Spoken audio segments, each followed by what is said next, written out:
બધાને ભાઈ જય માતાજીની ગુડ મોર્નિંગ। સવારના 7:30 વાગી ગયા છે અને આપણે નાહી ધોઈ ફ્રેશ થઈ ગયા ને ત્યારબાદ ચાલો બધા નાસ્તો કરવા। નાસ્તો કરીને આપણે જઈશું જોબ ઉપર। હવે આપણે ભરીને ખાબો મારીને સાફ કરી નાખીએ અને ત્યારબાદ જઈશું નાસ્તો કરી લઈશું અને ત્યારબાદ જઈશું અને એને જોબ ઉપર લઈ જઈશું। અત્યારે આપણે આરટીઓ સર્કલ બાજુ રોડ ઉપર જઈ રહી છે। ત્યારબાદ ભાવનગરમાં ઠંડુ વાતાવરણ મસ્ત મજાનું લોકેશન આપણને જોવા મળી રહ્યું છે। એવું ઠંડુ વાતાવરણ છે કે જ્યારે વરસાદી મોસમ જેવું વાતાવરણ થઈ ગયું છે અને વરસાદ આવે તો વાતાવરણ જોવા મળી રહ્યું છે। તડકો પણ આપણે જરાય દેખાતો નથી। ત્યારબાદ આપણે અત્યારે પહોંચી ગયા છો આરટીઓ બાજુ પહોંચી ગયા છે। ત્યારે આરટીઓ છે આપણે જવાનું હોય ભાવનગરથી ગઢડા, એ માટે અહીંથી આપણને બસ મળશે। ત્યારબાદ આ જોઈ રહ્યો છે આરટીઓ નજારો છે।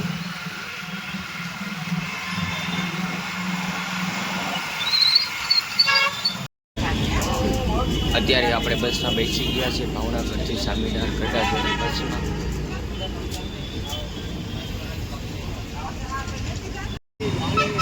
અત્યારે આપણે પહોંચી ગયા શિહોર અને શિહોરમાં આજે વરસાદનું વાતાવરણ સારું જોવા મળ્યું છે અને શિહોરમાં પણ આજે વરસાદ આવી ગયો છે। અત્યારે આપણે પહોંચી ગયા છે રંગોળા। અત્યારે બસે 5 થી 10 મિનિટનો હોલ્ટ કર્યો છે ને ત્યારબાદ ચા નાસ્તો માટેનો હોલ્ટ છે અને સામે પડી છે ત્યાં ભાવનગરથી ગઢડાની બસ પડી છે અને મસ્ત મજાનો નજારો આપણે જે રંગોળાનો જોવા મળી રહ્યો છે।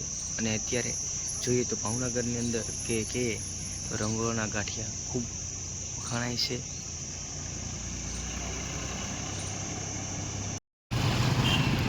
અત્યારે આપણે પહોંચી ગયા છે ગઢડા અને ત્યારબાદ હવે જઈશું ધીમે ધીમે સ્વામિનારાયણના મંદિર બાજુ।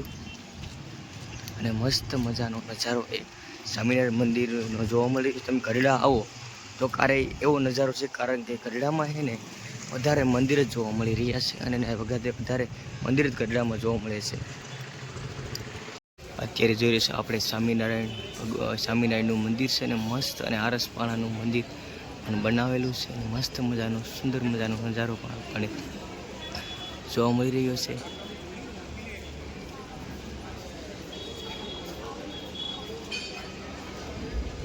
આ સ્વામિનારાયણનું મંદિર છે ત્યારબાદ આજે મસ્ત મજાનું બાંધકામ પણ બિલ્ડિંગનું જોરદાર કરેલું છે।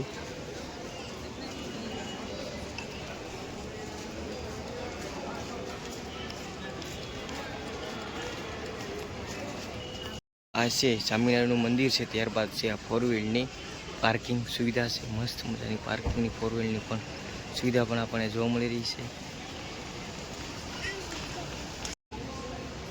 સ્વામિનારાયણનું મંદિર છે ત્યારબાદ છે આ રહેવા માટેની સુવિધા પણ મસ્ત મજાની બનાવેલી છે। એ સામે છે તે આ રહેવા માટેની સુવિધા માટેનું આ એક અલગ જગ્યાઓ પણ બનાવેલી છે। ત્યારે આપણે આવી ગયા છે બસ ડેપોએ અને ત્યારબાદ આપણે જે ગઢડાથી ભાવનગરનો બસનો ટાઈમ 12:30નો ભાવનગરથી બસનો ટાઈમ છે ને ત્યારબાદ આપણે ગઢડાનો બસ ડેપો બતાવીશ। મારા વિડીયોમાં એન્ડ સુધી બન્યા રહેજો। જો આપ જોઈ રહ્યા છો સામે મસ્ત મજાનો સુંદર મજાનો નજારો આપણને ગઢડાના બસ ડેપોનો જોવા મળી રહ્યો છે।